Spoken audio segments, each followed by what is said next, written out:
mulher vitoriosa, que prazer estarmos mais uma vez juntinhas. Tome posse dessa promessa que você é uma mulher vitoriosa sim, através de Jesus Cristo, independente das circunstâncias que você esteja vivendo. Tome posse dessa promessa, que você é mais do que vencedora através de Jesus Cristo. O importante é você manter firme a sua aliança com Deus, sendo fiel a Ele, aconteça o que acontecer. Eu estou feliz porque eu estou aqui com a minha amiga Maria José, que é psicopedagoga, e nós estamos falando sobre aprendizagem, e no programa passado nós falamos sobre a síndrome, né? Do transtorno de déficit de aprendizagem e hiperatividade. Exato. E eu queria começar esse programa fazendo uma pergunta a você, Maria José. Como é que os pais podem perceber que o seu filho tem esse transtorno de déficit de atenção e como é que eles fazem para tratar dessa criança? Na verdade, Elisete, esse transtorno ele precisa ser contínuo. E ele é classificado como transtorno porque ele causa danos à criança. A criança sai prejudicada nisso, prejudicada nos relacionamentos, na própria aprendizagem, é taxada de preguiçosa, que não quer nada com estudo. Muitas vezes, quando ela é maiorzinha, os pais que não entendem também taxam muito essa criança, é vagabundo, está fazendo nada, você também não quer. Então, leva tudo isso, né? O maior problema é esse, é causar prejuízo. Quando é uma agitação normal, mas que a criança aprende, normal, mas ela causa danos mesmo. A professora não aguenta o aluno, bota ele para fora de sala de aula, ele não copia, ele não entrega as tarefas, ele não é finalizador, ele não termina provas. Então, isso é realmente um transtorno. E aí, como é que os pais fazem para procurar um tratamento para essa criança? A princípio, inclusive eu quero até deixar aqui para os pais, para as famílias, em São Paulo tem o Hospital de Clínicas da USP, eles têm um trabalho maravilhoso. Atende mesmo, acredito até que seja fila, porque eu não conheço. Aqui no Rio de Janeiro, nós tínhamos a Santa Casa de Misericórdia. Inclusive, eu fiz curso com o Dr. Fábio Barbirato. Eu não sei se ainda tem, mas é uma coisa até que a gente pode procurar saber. Procura saber na Santa Casa de Misericórdia, no centro da cidade. E é um profissional especialista nesses casos de transtorno. Por quê? Porque, na verdade, ele só passa a ser preocupante quando causa danos à vida da criança. Não só na vida escolar, não é só nas notas. É quando causa danos em tudo. A professora chega, o pai é chamado a toda hora na escola, não aguento mais o seu filho. Ele não faz nada, ele fica brincando. E, na verdade, é um transtorno ali, né? Isso fique bem claro para os papais. Não fica apavorado. Toda agitação não é hiperatividade. Agora, toda hiperatividade, ela provoca essa agitação. Né? Não é toda criança agitada que tem. Em seguida, ele tem que levar essa criança para o médico, para o neuropsicólogo, um neuropsiquiatra, porque a criança, muitas vezes, na maioria dos casos, ela vai precisar de um tratamento medicamentoso e que vai dar uma qualidade de vida melhor, Elisete, porque ela consegue ter um autocontrole, mas vai suavizar todo aquele transtorno dele, ele vai poder ter uma vidinha mais social, ele vai estar cercado de profissionais multidisciplinares que vão estar acompanhando, um pedagogo, um psicopedagogo, um fonoaudiólogo, um psicólogo com terapias ocupacionais. O próprio ambiente, o lar dessa criança tem que ser todo especial.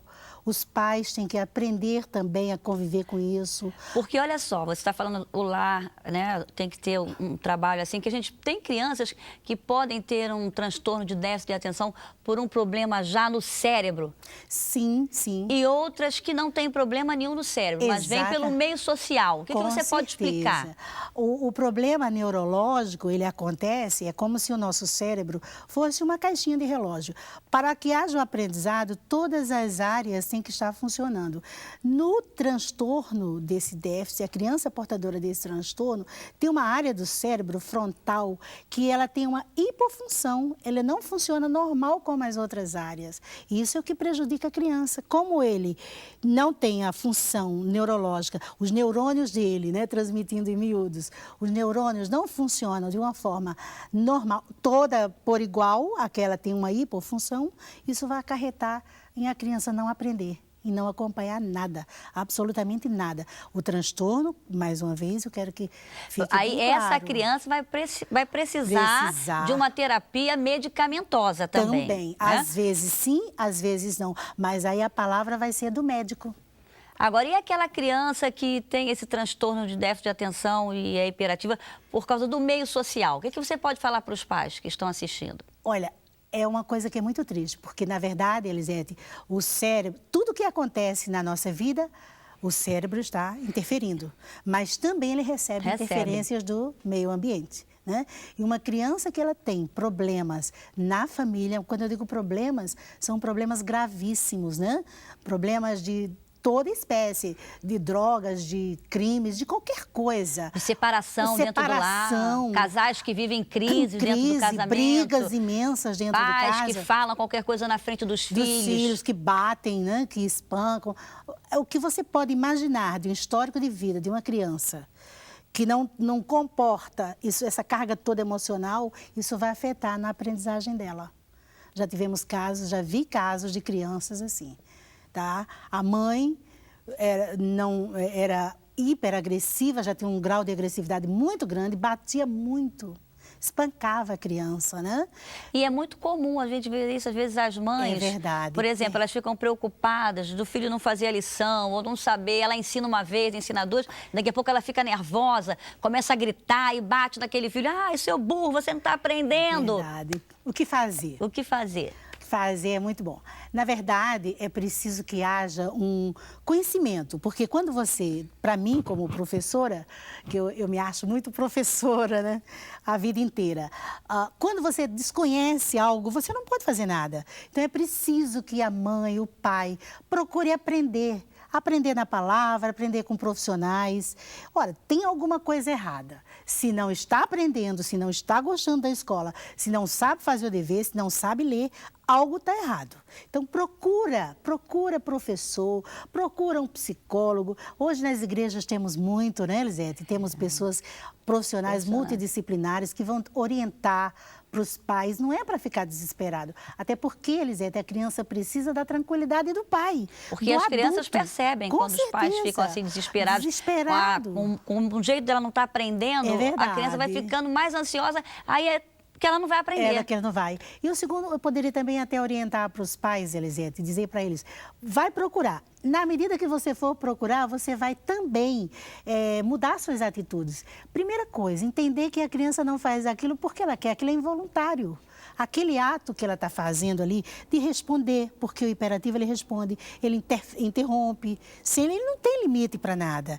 É a famosa criança mal educada, chata e que todo mundo reclama, aquela que chama atenção mesmo. Então você vai ter que entender que aqueles atos, aquelas atitudes dele, não é ele, Elisete. Ele está fazendo aquilo porque ele tem uma hipofunção no seu cérebro ou por conta do meio ambiente. O que ocorre? Tranquilidade, ordens claras. Não, você não pode dar 3, 4 ordens. Vá na cozinha, pegue o pão, passe manteiga, entregue à sua mãe, joga o café. Não. Já é muita coisa. Muita coisa para ele, Elisete. Parece incrível, mas uma coisa tão pequena tem uma importância muito grande. Olha, Maria José, é uma pena, a gente já está no finalzinho do programa. Então, depois nós vamos continuar falando um pouquinho, né? Como a gente vai fazer esse andamento aí dentro da família. E nós queremos finalizar falando para você que você busque ajuda. Se você está vivenciando aí na sua casa, se você tem um filho aí hiperativo, com essa síndrome do déficit de atenção, não fique desesperada, não. Graças a Deus, Deus é o Deus do impossível e é a solução. É verdade. A gente pode buscar ajuda, tá? Que Deus possa te abençoar e que você continue confiando nas promessas de Deus para você e a sua família. E não se esqueça que Deus ama você e ama a sua família e a geração que virá através de você. Um grande abraço, Deus te abençoe. Amém.